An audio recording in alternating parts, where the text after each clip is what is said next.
জানলো কি করে? ওটাই তো আমরা বুঝতে পারছি না।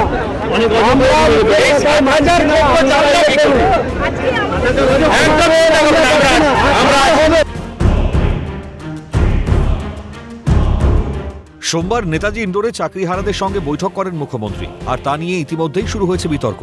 আইওয়াশ বলে দাবি করে ললিপপ ধরানো হচ্ছে বলে কটাক্ষ করেছেন বিরোধীরা। একই সঙ্গে বিধানসভার বাইরে চাকরিহারাদের পাশে দাঁড়িয়ে আইনি সহায়তার আশ্বাস রাজ্যের বিরোধী দলনেতা শুভেন্দু অধিকারী।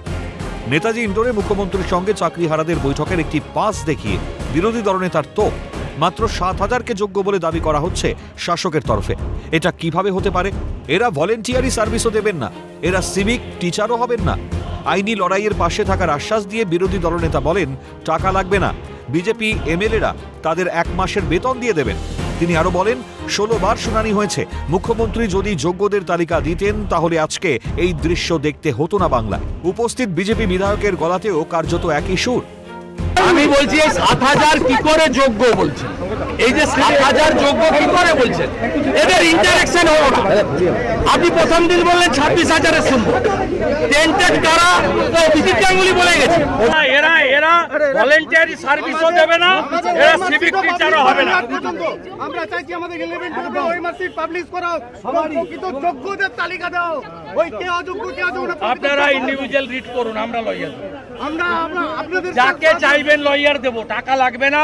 আমরা বিজেপি এমএলএরা বেতন থেকে দেবো, আমরা ১ মাসের বেতন দেবো। আপনাদের ১৬ বার হিয়ারিং হয়েছে।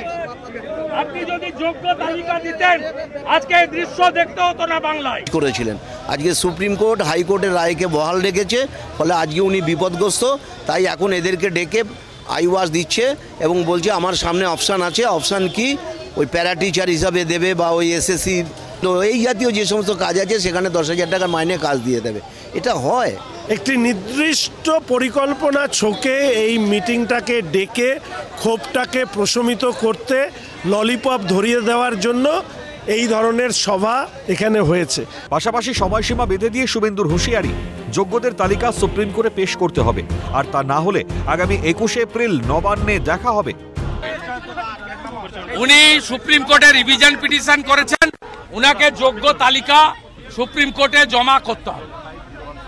পরিষ্কার ডিমান্ড, যোগ্য তালিকা আপনাকে দিতে হবে, নইলে ২১ এপ্রিল নবান্নতে দেখা হবে। এদের যদি আপত্তি না থাকে আমি যাব। চাকরিহারাদের সঙ্গে দেখা করেছেন মুখ্যমন্ত্রী, তবে মেলেনি ইতিবাচক সাড়া।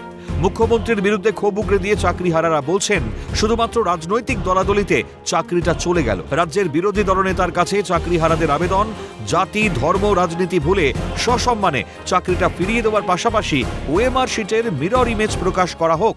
আমি মোটামুটি চাকরি করছি, ২০১৮ সালে জয়েন করেছি, এই এপ্রিল মাসেই জয়েন করেছিলাম, ৯ এপ্রিল।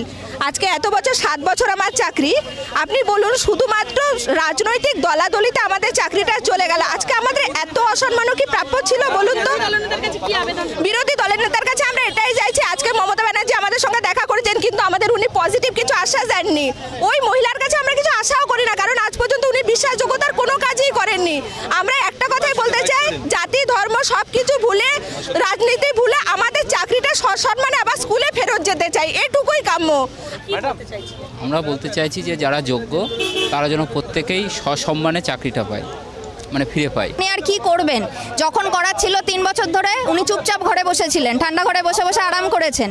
আর যখন একটা রায় বেরিয়ে গেল, সব কিছু আমাদের শেষ, আর কিছু করার নেই। এটা সুপ্রিম কোর্ট, সর্বোচ্চ আদালতের একটা রায় বেরিয়ে গেল, তখন উনি বলছেন যে আপনাদের চিন্তার কিছু নেই।